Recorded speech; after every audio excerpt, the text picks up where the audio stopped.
Good. How about you? Good, yeah, I can't complain. We just came over from Sydney. It's beautiful. So the first one will be the one for your outlet, and then we'll do the generic second one, is that? Yeah, Okay. great. Okay. So it's 5 minutes for that, and then we'll stop, and then we'll do the other. All right. Cool. Okay.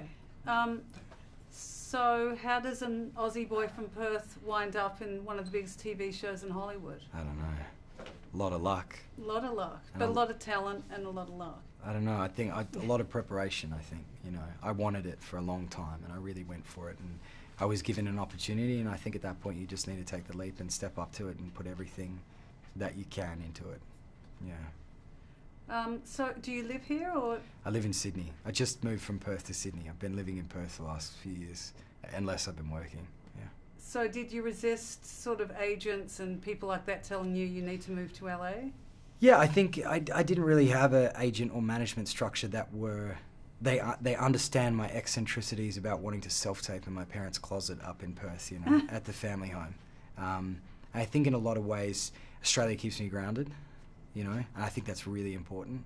I think in Australia, I'm the dreamer, because you're not handed anything. And I think that's a really important quality to have. I'm the 10-year-old kid who just wanted it so goddamn bad, and I treat it like I need to earn the ticket to come back over again, rather than just buying it back. So I've never lived here. But LA is very similar to Perth, the climate, flat and hills, the eucalyptus trees, so it feels closest to home. So how is it being in such a huge show? Is it still kind of a little surreal, or have you've become accustomed to it now? I think the surreal quality is more aligned with the role that was written for me this season. I'm so grateful that the story arc that my character has this season and how fleshed out it is. I think what's not surreal is that I got to get up every day and I've got to go to work and do it. And I sometimes find myself getting lost in the world that we're creating, but I'm so passionate about it that I get so focused on the outcome and on the character and on the world. Sometimes it's hard, and you have to look in retrospect, and my partner will roll over to me in the mornings and say, "You believe how lucky you are?" You know what I mean? And I think it's important to remember that. Take time to slow down and remind yourself, and that's what Sydney and Perth is for me. Yeah. The show being set in the 80s, I imagine at your age it would be unimaginable not to have the internet and a cell phone and all that kind of stuff. Can you imagine living like that, and do you think you would have liked it? I think I would have liked it. I don't like social media that much. I use it for one specific purpose. I can imagine it very well. Carrie Elwes was saying the other day when we were on tour that he said it was a simpler time in many ways, and I think I am envious of that in a lot of ways. But I also appreciate we live in an age where we have my generation has a lot of access to a lot of information that can lead to a lot of social change, because we're aware, we're forced to be aware, continuously bombarded by information. So you can't live in an ignorant place, an ignorant place in society. You can't.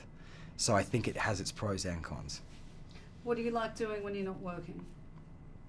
Yoga, hang out. I've been doing a podcast, which has been really interesting exercise for me. We've been in Sydney for many months, so I've just been reading scripts, doing my podcast, go for a surf every night. It's been a good couple months, but I'm ready to work. Going to Canada, I think 14 days from now to shoot a movie. What's that? It's a romantic comedy. It's so left field from this, which is kind of my hope to kind of take it in another direction. It's good ego stripping exercise, because I've got to kind of take the piss out of myself the whole way through the movie, so I'm excited about it. I'm so excited for people to see me in that light. Yeah. Are you a romantic? Definitely. Yeah. I think so. I mean, I think any artist, you have to be susceptible to falling in love or having your heart back. All that sort of stuff. I think you have to be susceptible. And the podcast is kind of a reflection, it's funny you should touch on that, of a lot of my experiences. So it was a really cathartic exercise to kind of unpack myself a little bit, psychoanalyze myself. Yeah. And how can people find the podcast? It's called DKMH. It comes out on July 11th, and it's going to be available on all platforms, and it's beat poetry that I've had musicians from all around the world, including Angus and Julia Stone, compose scores to, and I narrate my poetry. So I'm excited. It's a very personal affair, so I'm nervous, but we'll see what comes of it. Great, thank you. Thank you. So we're going to switch and then do the generic? Fantastic. Yeah, hang on. I'm still sitting here. No, you're all good. Cards? Yep.